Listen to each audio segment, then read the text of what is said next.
Yasas, magandang araw po sa inyong lahat dyan, sa mga nanonood sa akin at always updated sa mga ina-upload ko. Maraming salamat po. So today is March 31, Monday. Actually, it's almost 7 p.m. pero di ba, maaraw pa. Although 7 o'clock na ng gabi dito. Meron po akong good news sa inyo. As per my last video, na-mention ko na napapabalita na merong extension ng Migrant Workers Office submission of contract verification. So, meron pong nag-send sa akin ng kopya ng advisory from our embassy in Athens, Greece. So, i-share ko po sa inyo itong advisory. Ito nga yung kumakalat na letter galing sa ating mga kabayan. As you can see on the left side of the screen, dito sa left side, ito yung letter. The logo and the letterhead is from the Embassy of the Philippines. Advisory 07-2025. Extension date of MW acceptance of verification application for seasonal workers in the tourism and hospitality sector for 2025. At nakalagay dito na it's extended from April 1 to April 7, Monday. Basahin po natin ngayon. Advisory 07-2025. Extension date of migrant workers acceptance of verification applications for seasonal workers in the tourism and hospitality sector for 2025. So itong advisory ay para pag-announce na extended nga ang pagtatanggap or submissions and acceptance for the contract verification of seasonal workers sa hotel sector. So, based on the understanding reached by the Philippine Embassy and the Greek Ministry of Migration and Asylum, please be advised that MWO acceptance of verification application for seasonal workers in the tourism and hospitality sector is extended up to 7th of April, Monday only, and subject to the following conditions pa. Applications received from April 1st to April 7, 2025 are required to submit the following. So, very specific. Valid po yung extension from tomorrow, Tuesday, which is April 1, up to next week lang po, April 7, next week. So, 7 days exactly lang yung extension. I-translate ko na lang po yung mga conditions. So, merong 1, 2, 3, 4, 5, 6, 7, 8, 9, 10 conditions. First is complete documents required, including yung approved na ministerial decision. So, kung walang ministerial decision, hindi pwedeng mag-submit ng contract verification. Another requirement is kailangan pumirma yung employer ng solemn declaration with digital signature or QR code through government.gr committing to the following terms and conditions. So sa Greece, hindi na kailangan yung printed na declaration tapos ipipirmahan tapos ipapadala sa embassy. Pwede ng digital signature. So, i-upload lang yung solemn declaration form online sa gov.gr and then i-authorize lang ng employer from the website itself yung digital signature niya.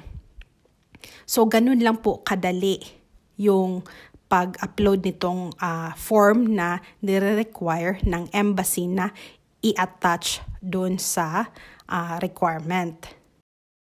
Pangatlong requirement is recognize that the employment contract will be served less than 6 months due to the lateness of the start of work. Ang ibig sabihin nito is since late na nga, April 1 to 7 na yung submission ng contract verification, dapat i-acknowledge ng employer na kasi late, definitely yung trabahante ay magtatrabaho lang ng 6 months. So dapat yun, panagutan ng employer, dapat mag-agree ang employer na ika-cover niya yung full salary for the unserved or delayed loss period in favor of the employee. So dapat, since hindi naman kasalanan ng employee na late ang pag-process, dapat kailangan pa ring mabigyan ng sweldo na 6 months tayong mga Pilipino. Another condition naman is, dapat masigurado na meron ng FCA ang empleyado at employment permit according to the law of Greece.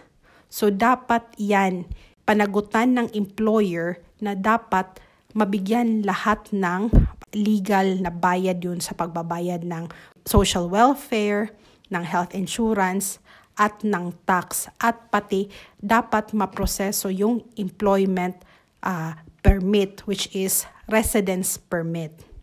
So yung residence permit naman is, yan yun siya ang magbibigay sa'yo na karapatan na pwede kang magstay sa Greece kahit mag-expire na yung visa mo. So pagka meron ka ng permit ID, pwede ka nang labas-pasok sa Greece at pwede ka ring magbakasyon sa ibang bansa. Habang nag-aantay ka lang ng ID, meron kang certificate of application. Yan na tinatawag na VVOC. Pagka meron kang ganun, ay pwede kang umuwi sa Pilipinas at pwede kang bumalik gamit lang yung certificate na tinatawag na VVOC. Another requirement naman is arrange for the smooth departure of workers at the end of season and facilitate return as applicable. Diba? Hindi masyadong clear dito kung covered ba ng employer yung flight pauwi at yung flight pabalik. Pero ang ibig sabihin nito ay dapat yung employer ang mag-arrange ng yung proseso kung paano ka dapat umuwi sa Pilipinas at kung paano ka makabalik. Ensure that all legal obligations, employment conditions, and financial terms of the contract remain intact and unaffected by the delay. So I guess yung tungkol sa flight ay depende pa rin sa employment contract. So dapat nakalagay dun sa employment contract ninyo na yung employer nga ang magka-cover ng ticket pauwi at pabalik. So dapat very specific na naka-mention yan sa contract kasi hindi nakalagay dito sa advisory ng embassy natin kung covered ba talaga yung ticket. Basta arrange lang daw for smooth departure. Gusto lang i-remind ng embassy ang mga employer na dapat nga ang hotel ang magsigurado na mapapauwi sa Pilipinas ang OFW pagkatapos ng season at mapapabalik pagka nag-renew yung employer sa contract. At of course, dapat mabayaran ng sakto hotel worker bago mapauwi sa Pilipinas. So last naman is observe lawful placement of the workers, safeguarding their rights and well-being. This is based on the shared obligation by the government of the Philippines and Greece to ensure that the Filipino seasonal workers will be able to complete at the minimum 6 months of work. So very specific talaga. Ito yung pinaka-best na minention dito sa announcement na dapat nga masigurado na merong 6 na buwan na sahod tayong mga Pilipino. Because anything less is deemed untenable given the huge investment a worker makes to be able to work in Greece. This is only possible if the worker starts work on May 1, which means they should have arrived in Greece before that date. Yun nga, dapat talaga makapag-start ng work by May 1 kasi May, June, July, August, September, October is exactly 6 months. So, dapat makarating na sa Greece before pa yung May 1, at least man lang 2 weeks para meron pang time na asikasuhin yung minimension na FCA, which is Health and Social Welfare, Tax, and Bank Account. So, dapat makarating po kayo sa Greece in the middle of April, around April 15, para makapagsimula kayo ng work May 1. So, let's say hindi ka nakapag-start ng work May 1, let's say end of April ka na nakarating sa Greece.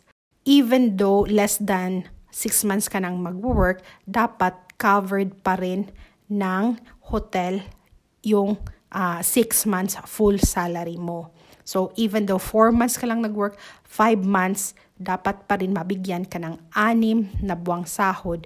Kasi nakalagay naman dito na ina-acknowledge nila na huge investment nga ng worker. Kasi malaki ang bayad nating mga OFW as a placement fee para makapunta dito sa Greece. So, another is, will be able to secure their work permit as applicable before they go back to the Philippines after the end of the season, facilitating their return for the next season. So, yung last point is, isa rin to sa pinaka-importanting point na minimension ng embassy kasi dapat meron ka nang residence permit application bago ka umuwi sa Pilipinas. Kung sakaling makapag-apply sila ng permit as soon as dumating ka sa Greece, ay merong 6 months pa na i-process yun. So, dapat as soon as dumating ka sa Greece ay umpisahan agad ng hotel, ng agency, or ng employer ang pag-a-apply ng residence permit. Kasi yung residence permit is minimum 6 months talaga yun para makakuha ng ID. So, again, na-mention ko na yung process ng residence ID card sa ibang video ko. So, panoorin nyo na lang po yung videos ko tungkol sa residence ID card. Kung mapapansin nyo is malaking problema rin yun ng mga previous batch, yung 2024 at 2023, kasi nga late na naman yung mga employer na mag-apply ng residence ID card. Medyo nasistress sila pagdating ng winter kasi malapit na magsarado yung hotel at saka hindi pa rin nag-a-apply ng ID. So, dapat talaga makapag-apply ng residence ID card bago magsarado yung hotel para magkaroon ng VVOC or certificate at saka pwede nang umuwi sa Pilipinas. Pero meron rin namang mga kabayan natin na sinuwerte na bago magsarado ang hotel ay nakakuha sila ng ID card. Pero hindi po marami ang sinuwerte. Mas marami ang hindi nakakuha ng ID card. At saka meron pa nga pong mga iba na napauwi na lang sa Pilipinas at hindi talaga na-applyan ng residence permit application. Kaya hindi sila nakabalik sa Greece.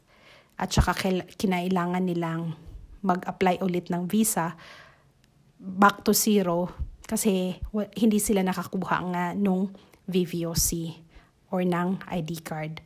So again, as long as meron kang VVOC at ID card at uuwi ka ng Pilipinas, hindi mo na kailangang mag-back to zero at mag-apply sa agency. Automatic ka nang makakabalik sa Greece gamit lang yung VVOC or residence ID card plus OAC certificate. Yan lang po yung kailangan. Pagka umuwi ka sa Pilipinas, makakabalik ka agad gamit yung OSC, VVOC at ID card lang po.